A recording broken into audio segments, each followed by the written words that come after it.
होरी को रात भर नींद नहीं आई। नीम के पेड़ तले अपनी बांस की खाट पर पड़ा बार बार तारों की ओर देखता था। गाय के लिए एक नांद गाड़नी है। बैलों से अलग उसकी नांद रहे तो अच्छा। अभी तो रात को बाहर ही रहेगी, लेकिन चौमासे में उसके लिए कोई दूसरी जगह ठीक करनी होगी। बाहर लोग नजर लगा देते हैं। कभी कभी तो ऐसा टोना टोटका कर देते हैं कि गाय का दूध ही सूख जाता है। थन में हाथ ही नहीं लगाने देती, लात मारती है।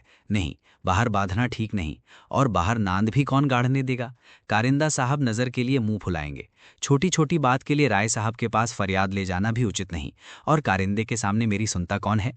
उनसे कुछ कहूं तो कारिंदा दुश्मन हो जाए। जल में रहकर मगर से बैर करना लड़कपन है। भीतर ही बांधूंगा। आंगन तो है छोटा सा, लेकिन एक मड़ैया डाल देने से काम चल जाएगा। अभी पहला ही बयान है। 5 सेर से कम क्या दूध देगी। सेर भर तो गोबर ही को चाहिए। रुपया दूध देखकर कैसी ललचाती रहती है। अब पिए जितना चाहे। कभी कभी 2-4 सेर मालिकों को दे आया करूंगा। कारिंदा साहब की पूजा भी करनी ही होगी। और भोला के रुपए भी दे देना चाहिए। सगाई के ढकोसले में उसे क्यों डालूं। जो आदमी अपने ऊपर इतना विश्वास करे, उससे दगा करना नीचता है। 80 रुपए की गाय मेरे विश्वास पर दे दी। नहीं, यहां तो कोई एक पैसे को नहीं पते आता। सन में क्या कुछ ना मिलेगा। अगर 25 रुपए भी दे दूं तो भोला को ढाढ़स हो जाए। धनिया से नाक का हत्या दिया। चुपके से गाय लेकर बांध देता तो चकरा जाती।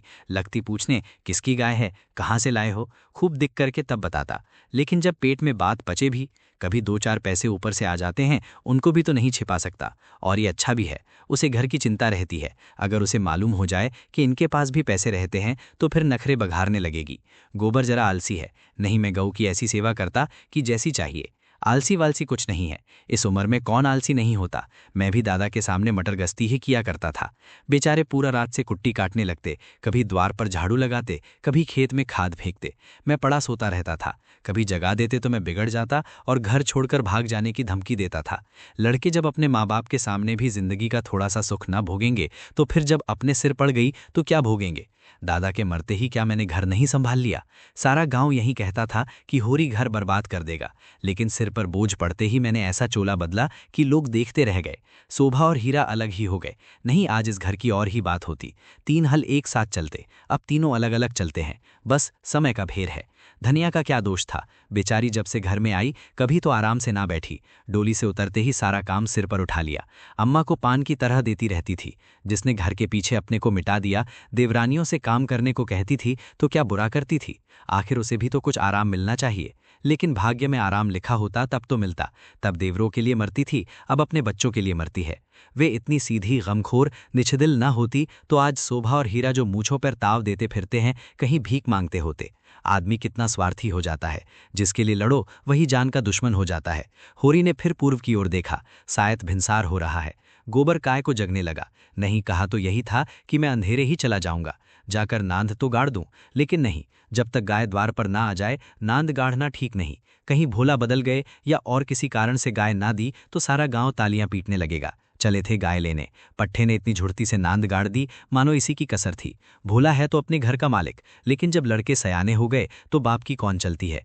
कामता और जंगी अकड़ जाएं तो क्या भोला अपने मन से गाय मुझे दे देंगे। कभी नहीं। सहसा गोबर चौंक कर उठ बैठा और आंखें मलता हुआ बोला, अरे ये तो भोर हो गया। तुमने नांद गाड़ दी दादा। होरी गोबर के सुगठित शरीर और चौड़ी छाती की ओर गर्व से देखकर और मन में ये सोचते हुए कि कहीं से गोरस मिलता तो कैसा पट्ठा हो जाता, बोला, नहीं अभी नहीं गाड़ी। सोचा कहीं ना मिले तो नाहक भद्दे हो। गोबर ने त्योरी चढ़ाकर कहा, मिलेगी क्यों नहीं। उनके मन में कोई चोर बैठ जाए। चोर बैठे या डाकू, गाय तो उन्हें देनी ही पड़ेगी। गोबर ने और कुछ न कहा, लाठी कंधे पर रखी और चल दिया। होरी उसे देखता हुआ अपना कलेजा ठंडा करता रहा। अब लड़के की सगाई में देर न करनी चाहिए। 17वां लग गया, मगर करें कैसे। कहीं पैसे के भी दर्शन हो। जब से तीनों भाइयों में अलगाजा हो गया, घर की साख जाती रही। भे तो लड़का देखने आते हैं, पर घर की दशा देखकर मुंह फीका करके चले जाते हैं। 2-1 राजी भी हुए तो रुपए मांगते हैं। 200-300 लड़की का दाम चुकाए और इतना ही ऊपर से खर्च करे तब जाकर ब्याह हो। कहाँ से आए इतने रुपए। रास खलिहान में तुल जाती है, खाने भर को भी नहीं बचता। ब्याह कहाँ से हो। और अब तो सोना ब्याहने योग्य हो गई। लड़के का ब्याह ना हुआ ना सही, लड़की का ब्याह ना हुआ तो सारी बिरादरी में हंसी होगी। पहले तो उसी की सगाई करनी है, पीछे देखी जाएगी। एक आदमी ने आकर राम राम किया और पूछा, तुम्हारी कोठी में कुछ बांस होंगे महतो? होरी ने देखा दमड़ी बंसार सामने खड़ा है। नाटा, काला, खूब मोटा, चौड़ा मुंह, बड़ी बड़ी मूछें, लाल आंखें, कमर में बांस काटने की कटार खोसे हुए। साल में 1-2 बार आकर चिकें, कुर्सियां, मोढ़े, टोकरियां आदि बनाने के लिए कुछ बांस काट ले जाता था। होरी प्रसन्न हो गया। मुट्ठी गर्म होने की कुछ आशा बंधी। चौधरी को ले जाकर अपनी तीनों कोठियां दिखाईं, मोल भाव किया और 25 रुपए सैकड़े में 50 बांसों का बयाना ले लिया। फिर दोनों लौटे। होरी ने उसे चिलम खिलाई, जलपान कराया और तब रहस्यमय भाव से बोला, मेरे बांस कभी 30 रुपए से कम में नहीं जाते, लेकिन तुम घर के आदमी हो, तुमसे क्या मोल भाव करता? तुम्हारा वो लड़का जिसकी सगाई हुई थी अभी परदेश से लौटा कि न लौटा? चौधरी ने चिलम का दम लगाकर खांसते हुए कहा, उस लौंडे के पीछे तो मर मिटा महतो। जवान बहू घर में बैठी थी और वो बिरादरी की एक दूसरी औरत के साथ परदेश में मौज करने चल दिया। बहू भी दूसरे के साथ निकल गई। बड़ी नाकिस जात है महतो, किसी की नहीं होती। कितना समझाया कि तू जो चाहे खा, जो चाहे पहन, मेरी नाक ना कटवा, मुदा कौन सुनता है। औरत को भगवान सब कुछ दे, रूप न दे, नहीं तो वो काबू में नहीं रहती। कोठियां तो बट गई होंगी। होरी ने आकाश की ओर देखा और मानो उसकी महानता में उड़ता हुआ बोला, सब कुछ बट गया चौधरी। जिनको लड़कों की तरह पाला पोसा वे अब बराबर के हिस्सेदार हैं, लेकिन भाई का हिस्सा खाने की अपनी नीयत नहीं है। इधर तुमसे रुपए मिलेंगे, उधर दोनों भाइयों को बांट दूंगा। 4 दिन की जिंदगी में क्यों किसी से छल कपट करूं? नहीं कह दूं कि 20 रुपए सैकड़े में बेचे हैं तो उन्हें क्या पता लगेगा? तुम्हें तो मैंने बराबर अपना भाई समझा है। व्यवहार में हम भाई के अर्थ का कितना ही दुरुपयोग करें, लेकिन उसकी भावना में जो पवित्रता है वे हमारी कालिमा से कभी मलिन नहीं होती। होरी ने अप्रत्यक्ष रूप से ये प्रस्ताव करके चौधरी के मुंह की ओर देखा कि वो उसे स्वीकार करता है या नहीं। उसके मुख पर कुछ ऐसा मिथ्या विनीत भाव प्रकट हुआ जो भिक्षा मांगते समय मोटे भिक्षुकों पर आ जाता है। चौधरी ने होरी का आसन पाकर चाबुक जमाया। मारा तुम्हारा पुराना भाईचारा है महतो, ऐसी बात है भला, लेकिन बात यह है कि ईमान आदमी बेचता है तो किसी लालच से। 20 रुपए नहीं, मैं 15 रुपए कहूंगा, लेकिन जो 20 रुपए के दाम लो। होरी ने खिसियाकर कहा, तुम तो चौधरी अंधेर करते हो महतो। 20 रुपए में कहीं ऐसे बांस जाते हैं? ऐसे क्या, इससे अच्छे बांस 10 रुपए पर जाते हैं। हाँ, 10 कोस और पश्चिम चले जाओ। मोल बांस का नहीं है, शहर के नगीच होने का है। आदमी सोचता है जितनी देर वहां जाने में लगेगी उतनी देर में तो 2-4 रुपए का काम हो जाएगा। सौदा पट गया। चौधरी ने मिर्जई उतारकर छान पर रख दी और बांस काटने लगा। ऊख की सिंचाई हो रही थी। हीरा बहू कलेवा लेकर कुएं पर जा रही थी। चौधरी को बांस काटते देखकर घूंघट के अंदर से बोली, कौन बांस काटता है? यहाँ बांस ना कटेंगे। चौधरी ने हाथ रोककर कहा, बांस मोल लिए हैं, 15 रुपए सैकड़े का बयाना हुआ है, सेंत में नहीं काट रहे हैं। हीरा बहू अपने घर की मालकिन थी। उसी के विद्रोह से भाइयों में अलगावझा हुआ था। धनिया को परास्त करके शेर हो गई थी। हीरा कभी कभी उसे पीटता था। अभी हाल में इतना मारा था कि वे कई दिन तक खाट से न उठ सकी, लेकिन अपनी पदाधिकार वे किसी तरह न छोड़ती थी। हीरा क्रोध में उसे मारता था, लेकिन चलता था उसी के इशारों पर, उस घोड़े की भांति जो कभी कभी स्वामी को लात मारकर भी उसी के आसन के नीचे चलता है। कलेवे की टोकरी सिर से उतारकर बोली, 15 रुपए में मारे बांस न जाएंगे। चौधरी औरत जात से इस विषय में बातचीत करना नीति विरुद्ध समझते थे। बोले, जाकर अपने आदमी को भेज दे, जो कुछ कहना हो आकर कहें। हीरा बहू का नाम था पुन्नी। बच्चे 2 ही हुए थे, लेकिन ढल गई थी। बनाव सिंगार से समय के आघात का शमन करना चाहती थी, लेकिन गृहस्थी में भोजन का ही ठिकाना न था। सिंगार के लिए पैसे कहाँ से आते? इस अभाव और विवशता ने उसकी प्रकृति का जल सुखाकर कठोर और शुष्क बना दिया था, जिस पर एक बार फावड़ा भी उचट जाता था। समीप आकर चौधरी का हाथ पकड़ने की चेष्टा करती हुई बोली, आदमी को क्यों भेज दूं? जो कुछ कहना हो मुझसे कहो ना, मैंने कह दिया मेरे बांस न कटेंगे। चौधरी हाथ छुड़ाता था और पुन्नी बार बार पकड़ लेती थी। 1 मिनट तक यही हाथापाई होती रही। अंत में चौधरी ने उसे जोर से पीछे ढकेल दिया। पुन्नी धक्का खाकर गिर पड़ी, मगर फिर संभली और पांव से तल्ली निकालकर चौधरी के सिर, मुंह, पीठ पर अंधाधुंध जमाने लगी। बंसोर होकर उसे ढकेल दे, उसका ये अपमान। मारती जाती थी और रोती भी जाती थी। चौधरी उसे धक्का देकर नारी जात पर बल का प्रयोग करके गच्चा खा चुका था। खड़े खड़े मार खाने के सिवा इस संकट से बचने की उसके पास और कोई दवा न थी। पुन्नी का रोना सुनकर होरी भी दौड़ा हुआ आया। पुन्नी ने उसे देखकर और जोर से चिल्लाना शुरू कर दिया। होरी ने समझा चौधरी ने पुन्नी को मारा है।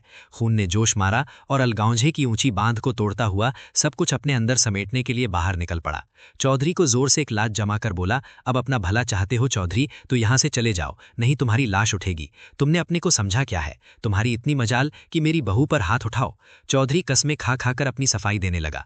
तल्लियों की चोट में उसकी अपराधी आत्मा मौन थी। ये लात उसे निरपराध मिली और उसके फूले हुए गाल आंसुओं से भींग गए। उसने तो बहू को छुआ भी नहीं। क्या वे इतना गवार है कि महतो के घर की औरतों पर हाथ उठाएगा? होरी ने अविश्वास करके कहा, आंखों में धूल मत झोंको चौधरी, तुमने कुछ कहा नहीं तो बहू झूठ मूठ रोती है। रुपए की गर्मी है तो वे निकाल दी जाएगी। अलग है तो क्या हुआ, है तो एक खून, कोई तिरछी आंख से देखे तो आंख निकाल लें। पुन्नी चंडी बनी हुई थी। गला फाड़कर बोली, तूने मुझे धक्का देकर गिरा नहीं दिया, खा जा अपने बेटे की कसम। हीरा को भी खबर मिली कि चौधरी और पुन्नी में लड़ाई हो रही है। चौधरी ने पुन्नी को धक्का दिया, पुन्नी ने उसे तल्लियों से पीटा। उसने पुरहू वहीं छोड़ा और औंगी लिए घटनास्थल की ओर चला।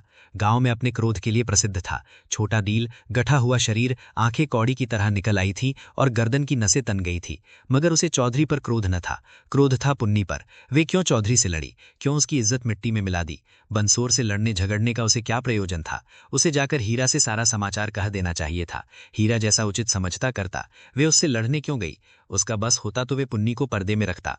पुन्नी किसी बड़े से मुंह खोलकर बातें करे, ये उसे असह्य था। वे खुद जितना उद्दंड था, पुन्नी को उतना ही शांत रखना चाहता था। जब भैया ने 15 रुपए में सौदा कर लिया तो ये बीच में कूदने वाली कौन? आते ही उसने पुन्नी का हाथ पकड़ लिया और घसीटता हुआ अलग ले जाकर लगा लाते जमाने। रामजादी, तुम्हारी नाक कटाने पर लगी हुई है। तू छोटे छोटे आदमियों से लड़ती फिरती है, किसकी पगड़ी नीची होती है? एक लात और जमा कर बोला, तुम तो वहां कलेओं की बाट देख रहे, तू यहाँ लड़ाई ठाने बैठी है। इतनी बेसमी, आंख का पानी ऐसा धगर गया, खोद कर गाड़ दूंगा। पुन्नी आय आय करती जाती थी और कोसती जाती थी। तेरी समट्टी उठे, तुझे हैजा बजाए, तुझे मरी आए, देवी मैया तुझे लील जाए, तुझे इन्फ्लुएंजा हो जाए, भगवान करे तू कोढ़ी हो जाए। हाथ पांव कट कट दिख रहे और गालियां तो हीरा खड़ा खड़ा सुनता रहा, लेकिन ये पिछली गालियों से लग गई। हैजा मरी आदि में विशेष कष्ट न था। इधर बीमार पड़े, उधर विदा हो गए, लेकिन कोढ़, ये घिनौनी मौत और उससे भी घिनौना जीवन। वो तल में सला उठा, दांत पीसता हुआ फिर पुन्निया पर झपटा और झोंटे पकड़कर फिर उसका सिर जमीन पर रगड़ता हुआ बोला, हाथ पांव कटकर घिगर जाएंगे तो मैं तुझे लेकर चाटूंगा। तू भी मेरे बाल बच्चों को पालेगी, हैं? तू ही इतनी बड़ी गृहस्थी चलाएगी? तू तो दूसरा भरतार करके किनारे खड़ी हो जाएगी। चौधरी को पुन्निया की इस दुर्गति पर दया आ गई। हीरा को उदारतापूर्वक समझाने लगा, हीरा, मानो तो, अब जाने दो, बहुत हुआ। क्या हुआ, बहू ने मुझे मारा, मैं तो छोटा नहीं हो गया। धन्य भाग कि भगवान ने ये तो दिखाया। हीरा ने चौधरी को डांटा, तुम चुप रहो चौधरी, नहीं तो मेरे क्रोध में पड़ जाओगे तो बुरा होगा। औरत जात इसी तरह बकती है। आज तुमसे लड़ गई, कल को दूसरों से लड़ जाएगी। तुम भले मानस हो, हंसकर टाल गए, दूसरा तो बर्दाश्त न करेगा। कहीं उसने भी हाथ छोड़ दिया तो कितनी आबरू रह जाएगी बताओ। इस ख्याल ने उसके क्रोध को फिर भड़काया। लपका था कि शोरी ने दौड़कर पकड़ लिया और उसे पीछे हटाते हुए बोला, अरे हो तो गया, देख तो लिया दुनिया ने कि बड़े बहादुर हो, अब क्या उसे पीसकर पी जाओगे? हीरा अब भी बड़े भाई का अदब करता था, सीधे सीधे न लड़ता था। चाहता तो एक झटके में अपना हाथ छुड़ा लेता, लेकिन इतनी बेअदबी ना कर सका। चौधरी की ओर देखकर बोला, अब खड़े क्या ताकते हो, जाकर अपने बांस काटो, मैंने सही कर दिया। 15 रुपए सैकड़े में तय है। कहाँ तो पुन्नी रो रही थी, कहाँ झमक कर उठी और अपना सिर पीट कर बोली, लगा दे घर में आग, मुझे क्या करना है? भाग फूट गया कि तुम जैसी कसाई के पाले पड़ी। लगा दे घर में आग। उसने कलेव की टोकरी वहीं छोड़ दी और घर की ओर चली। हीरा गरजा, वहां कहाँ जाती है, चल कुएं पर, नहीं खून पी जाऊंगा। पुन्निया के पांव रुक गए। इस नाटक का दूसरा अंक न खेलना चाहती थी, चुपके से टोकरी उठाकर रोती हुई कुएं की ओर चली। हीरा भी पीछे पीछे चला। शोरी ने कहा, अब किल मारपीट न करना, इससे औरत बेशरम हो जाती है। धनिया ने द्वार पर आकर हाँक लगाई, तुम वहां खड़े खड़े क्या तमाशा देख रहे हो? कोई तुम्हारी सुनता भी है कि यूं ही शिक्षा दे रहे हो? उस दिन इसी बहू ने तुम्हें घूंघट की आड़ में दाढ़ी जार कहा था, भूल गए? बहुररिया होकर पराए मर्दों से लड़ेगी तो डांटी ना जाएगी। शोरी द्वार पर आकर नटखटपन के साथ बोला, और जो मैं इसी तरह तुझे मारूं? क्या कभी मारा नहीं है जो मारने की साध बनी हुई है? इतनी बेदर्दी से मारता तो तू घर छोड़कर भाग जाती। बड़ी गमखोर है पुन्निया। ओहो, ऐसे ही तो बड़े दर्द वाले हो, अभी तक मार का दाग बना हुआ है। हीरा मारता है तो दुलारता भी है। तुमने खाली मारना सीखा, दुलार करना सीखा ही नहीं। मैं ही ऐसी मूख हूं कि तुम्हारे साथ निभा हुआ। अच्छा रहने दे, बहुत अपना बखान न कर। तू ही रूठ रूठ कर नैयर भागती थी। जब महीनों खुशामद करता था तब जाकर आती थी। जब अपनी गरज सताती थी तब मनाने जाते थे लाला, मेरे दुलार से नहीं जाते थे। इसी से तो मैं सबसे तेरा बखान करता हूं। वैवाहिक जीवन के प्रभात में लालसा अपनी गुलाबी मादकता के साथ उदय होती है और हृदय के सारे आकाश को अपने माधुर्य की सुनहरी किरणों से रंजित कर देती है। फिर मध्याह्न का प्रखर ताप आता है, क्षण क्षण पर बगुले उठते हैं और पृथ्वी कांपने लगती है। लालसा का सुनहरा आवरण हट जाता है और वास्तविकता अपने नग्न रूप में सामने आ खड़ी होती है। उसके बाद विश्राममय संध्या आती है। शीतल और शांत, जब हम थके हुए पथिकों की भांति दिन भर की यात्रा का वृत्तांत कहते और सुनते हैं, तटस्थ भाव से, मानो हम किसी ऊंचे शिखर पर जा बैठे हैं जहां नीचे का जनरव हम तक नहीं पहुंचता। धनिया ने आंखों में रस भरकर कहा, चलो चलो बड़े बखान करने वाले, जरा सा कोई काम बिगड़ जाए तो गर्दन पर सवार हो जाते हो।